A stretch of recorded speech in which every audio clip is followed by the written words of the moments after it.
大家好，欢迎来到丽丽厨房，我是丽丽。冬天要多吃红薯，就用红薯和鸡蛋来分享一个懒人早餐的做法，5分钟出锅，比馒头好吃，比吃包子还要香。一起来看看我是怎么做的吧。首先我们准备1个红薯和2个鸡蛋，我这个红薯比较小，就多准备了几个，如果红薯大的话，准备1个就够了。把洗净后的红薯放在案板上，用刀把2头切下来，不要了。再用削皮刀把红薯皮削掉，因为红薯皮表面有很多的泥沙，很难清洗干净。去皮后再把红薯切成薄片，尽量切得薄一些，这样更容易蒸熟。切好之后放入盘中，冷水上锅蒸，盖上盖子，大火蒸15分钟。趁这个时间准备小把洗净后的小葱，先给它对半切开，再给它切成葱花。小葱呢，我们可以多准备一些，这样葱香味浓郁，会更好吃。切好后放入盘中。现在我们的红薯蒸的差不多了，我们打开盖子看看，戳1根筷子下去，能够很轻松就能戳穿，说明就已经蒸熟了。再把它取出来放入大碗中，再取出压泥器，给它压成红薯泥，尽量多压一会儿，压得越细腻越好。就压成这样细腻的红薯泥就可以。再打入2颗鸡蛋，再加入4克酵母，加1勺食盐，用筷子搅拌均匀，搅拌至酵母溶解。搅匀后再加入350克普通面粉，继续用筷子搅拌均匀，哪里有干面粉就往哪里搅拌，像我这样转着圈的搅拌，最后搅拌成这种大面絮状。再加入15克食用油，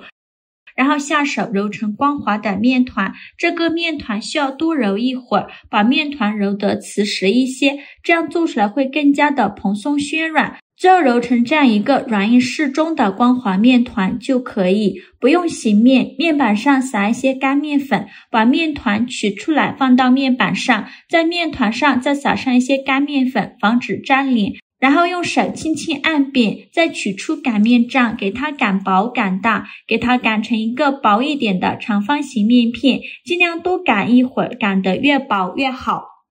就擀成这样厚度的一个长方形面片就可以，厚度约 0.5 厘米左右。然后再撒上葱花，整张面饼表面都给它撒上葱花，这样吃着会更香。葱花呢，薄薄的撒上1层就可以。葱花撒好后，选择一边给它卷起来，卷的时候尽量卷得紧实一些，不要让葱花露出来。卷好后，把收尾处压到底部，用手轻轻按扁，然后取出擀面杖，给它稍微擀一下，给它擀成一个长方形的面饼，不用擀太宽，像视频中这样就可以。然后两边对折过来，就用手轻轻按扁，再取出擀面杖，给它擀薄擀大，给它擀成一个薄一点的长方形面饼，尽量多擀一会儿。最后擀成这样厚度的一个长方形面饼就可以，厚度约 0.5 厘米左右。然后准备一个这样的盖子，我这个呢是盖油的油盖，然后用盖子在面饼上压一下，给它压出一个小饼的形状。压好后再把瓶盖取出来，继续压下一个小饼，整张面饼呢都给它压出这样的小饼。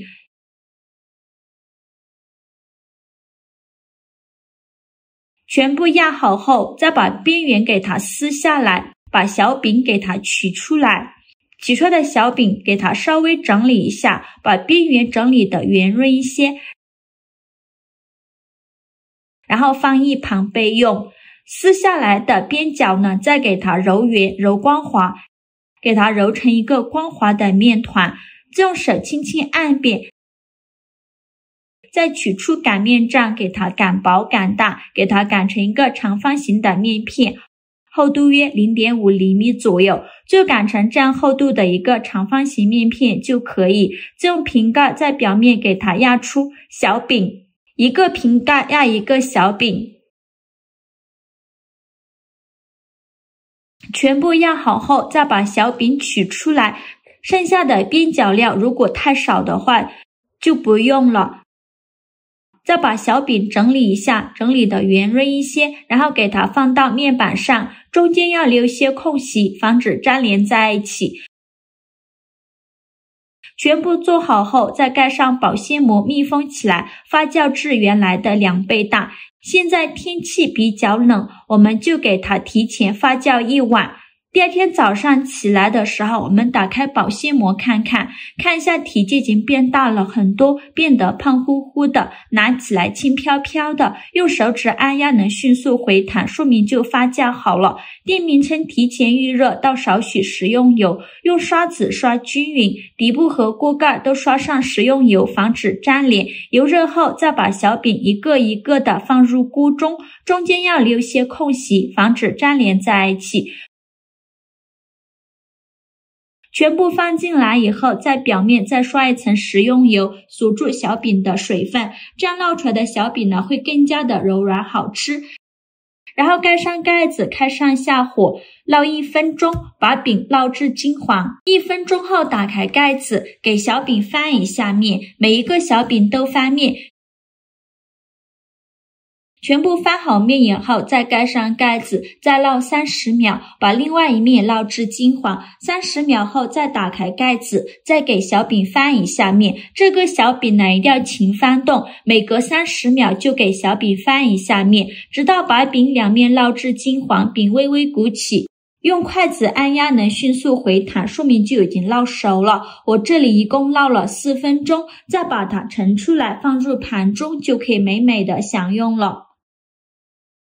像这样非常好吃的红薯葱花发面饼就做好了，表皮金黄酥脆，出锅时那叫一个香啊！浓浓的葱花香味直钻鼻腔，瞬间唤醒味蕾，迫不及待的咬一口，外层被煎的两面金黄，酥酥脆脆的，里面却蓬松暄软。加了鸡蛋，整个饼的口感呢更加的丰富，蛋香与葱香，红薯香完美融合，越嚼越香，吃了还想吃，用来当早餐真的很不错。提前1晚把饼做好，第二天早上起来几分钟解决全家早餐，搭配牛奶豆浆粥会更加的营养好吃，做法非常的简单，喜欢的朋友就赶快收藏起来试试吧。好了，今天视频就分享到这里了，这个视频麻烦您帮忙点个免费的小红心，下次不会做还能找到我，